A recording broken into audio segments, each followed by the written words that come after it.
Welcome to the Big Bets on Campus podcast presented by BetMGM. We have made it whittled down from 295 teams down to the final two here in the College World Series. The Tennessee Volunteers taking on the Texas A&M Aggies for the national championship in a best-of-3 series. I'm Mike Calabrese. I'm joined by our college baseball expert, Collin Wilson. Collin, you're fresh off of your trip to Omaha. I want to hear all about it.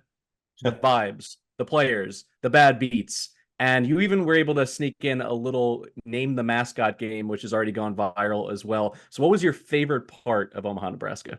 Oh boy. So the second we showed up, we went into Rocco's we had some odds out there on who's going to win the Jello shot challenge. So we got to talk to the owner for a little bit. He showed us this brand new squeeze technology that the Jello shots just fly out of. So we got pretty amped up with that. And then we were treated to the first three games, all coming down to the ninth inning with some pretty fabulous stuff. Even everybody up in the press box just could not believe how great college baseball has become. And I still cannot get over how great the defenses have been, the bullpens have been. And then, yes, we went out on the streets, decided to interview a few people about some college football logos that, Calabrese, you and I hold very near and dear to our heart to see what people thought.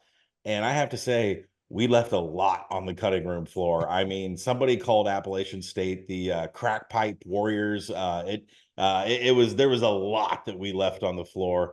So it was a lot of fun, and it was easy. I think we were in and out in 45 minutes and got that many responses. So it was a really good time. Omaha is the quietest, most electric party that there is as far as the sporting calendar goes.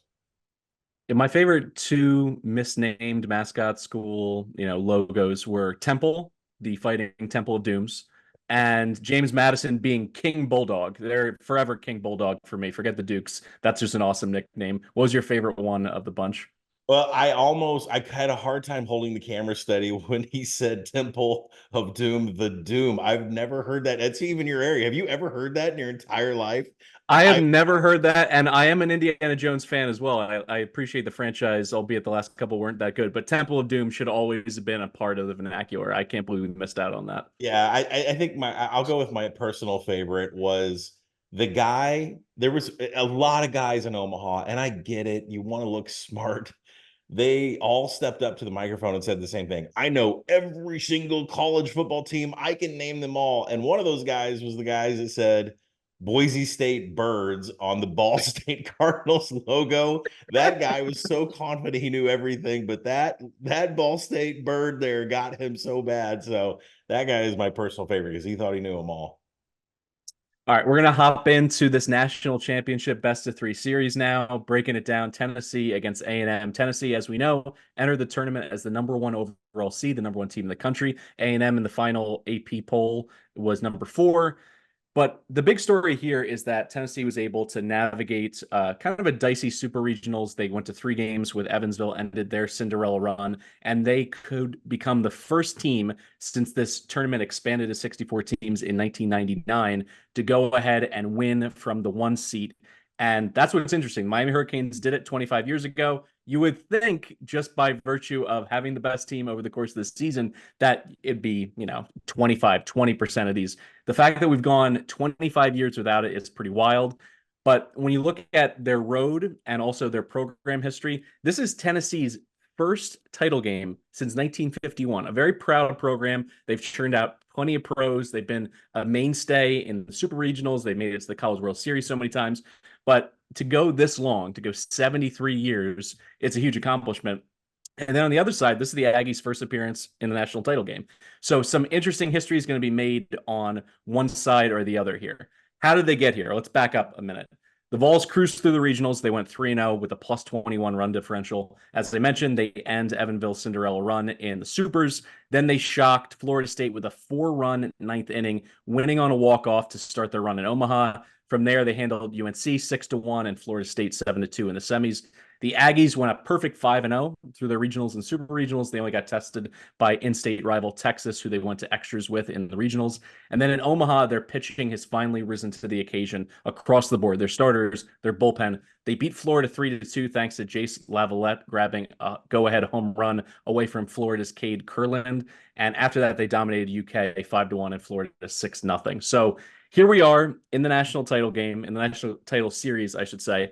And what's interesting is two SEC schools, so there must be some data to pour over. No season series, and this is one of my big issues with these mega conferences. You can't even get all the teams in one conference together during the regular season. So they didn't play. They didn't meet at Hoover in the SEC tournament. Tennessee beat A&M 7-4 there. It was kind of a weird game. Prager only pitched 2 1/3. He gave up a run, walked some guys. Then they went to the pen, and they were kind of over it because that was their second game after losing their first. So, quick thoughts on the history of the regular season, the SEC tournaments, this run through regionals, super regionals, and so far in Omaha. Does it mean anything to you, or do you just break it down on a matchup by matchup, pitcher by pitcher, lineup versus lineup? Does anything hold extra weight for you in terms of momentum or the season long stats? Well, I wanted to take in that one data point that we have between Tennessee and Texas A&M from Hoover in the SEC tournament. But the reason Ryan Prager was chased out of that game in the third inning is because Texas A&M had 3 errors that caused 3 runs to go across the board. Only one of those was earned by Prager, so he was out. That was going against what potentially would be the game one matchup here. It was a Chris Stamos start. Quickly went to AJ Causey. Kirby Connell came out of the bullpen. So it's the exact script we're probably going to see here in game one.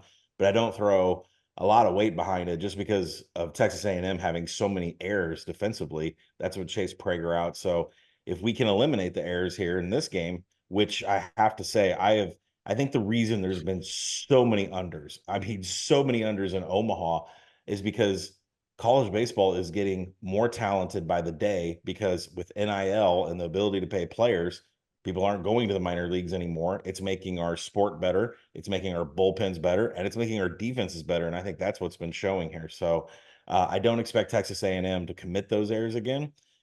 And then I just think it comes down to pitching matchups, Calabrese. And I think the question is are we going to see Ryan Prager on night one, and are we going to see Justin Lampkin on night two?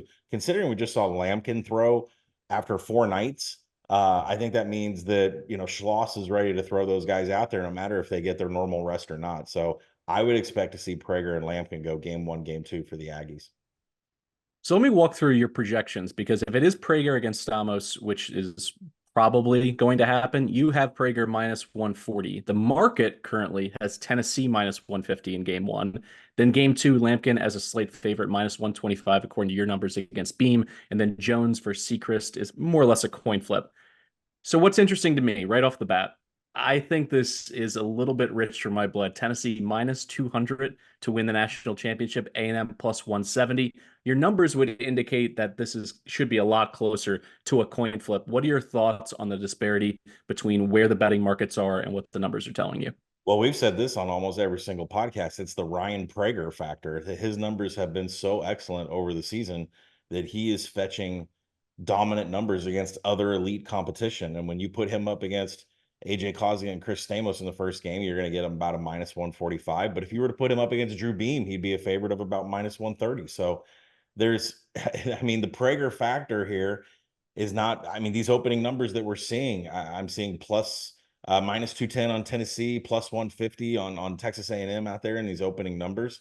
That's absolutely, too much inflation on the Volunteers there because of Ryan Prager. There's no other pitcher in this College World Series championship round that has the better numbers than Ryan Prager. And when you go to the bullpen too, Calabrese, this applies to all 3 games.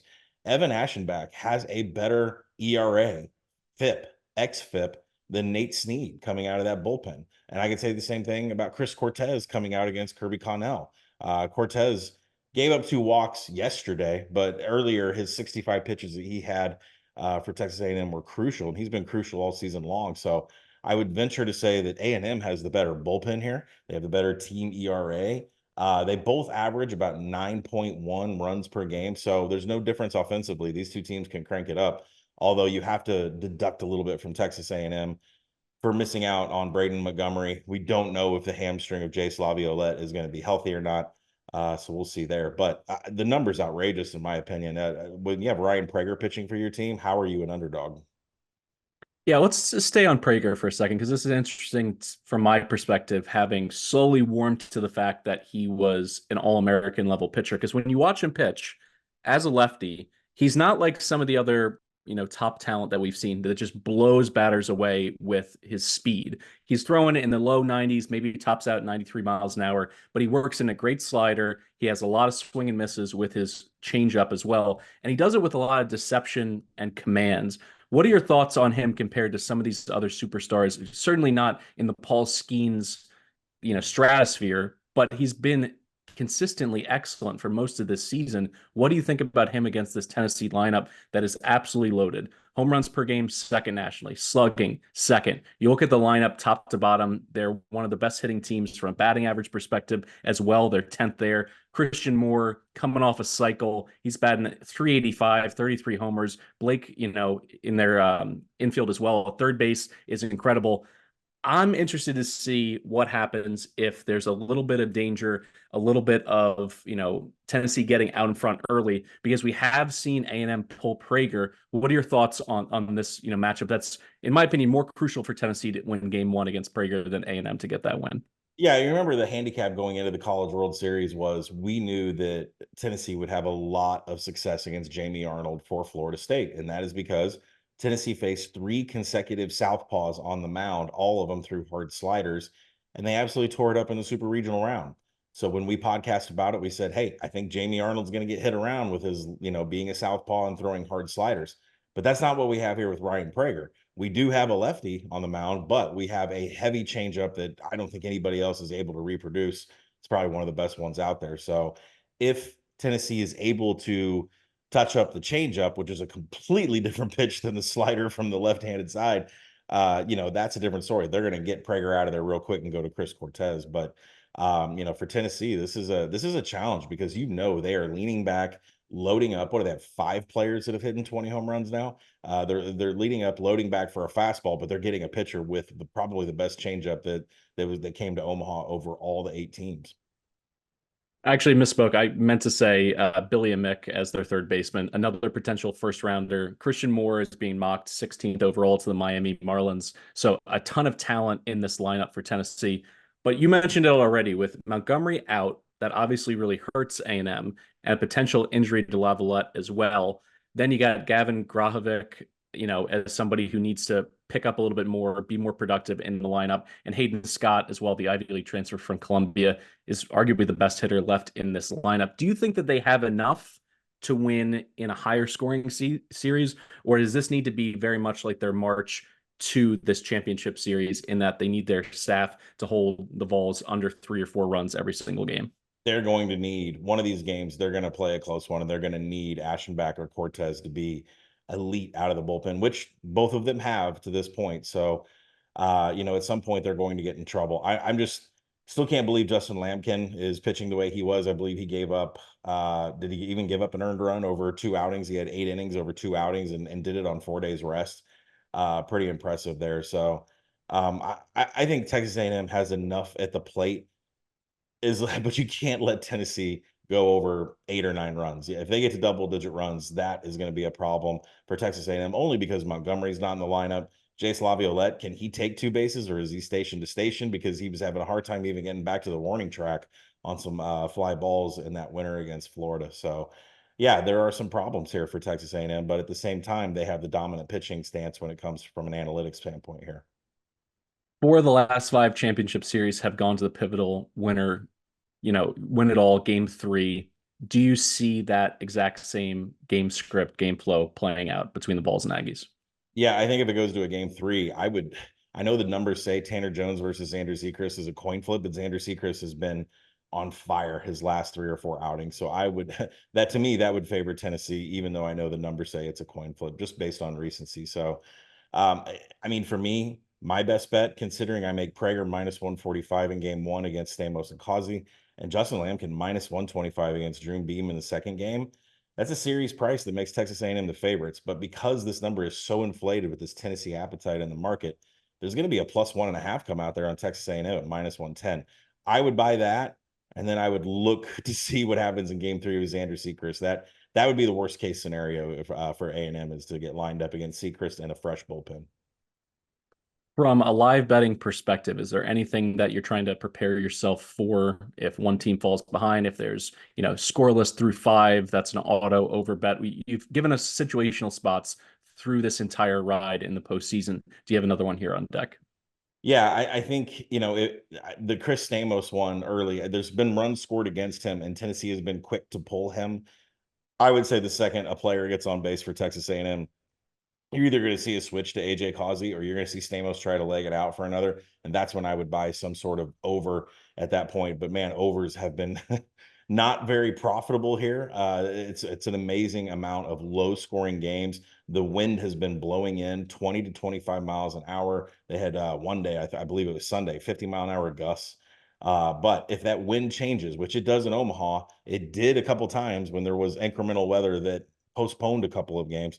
But if the wind is blowing out, that is also a good point to take overs live if there hasn't been scoring after an inning or two. So I would say keep your ears open on the weather. But from a side perspective, I would look for Chris Stamos to get in trouble before I'd buy Texas A&M.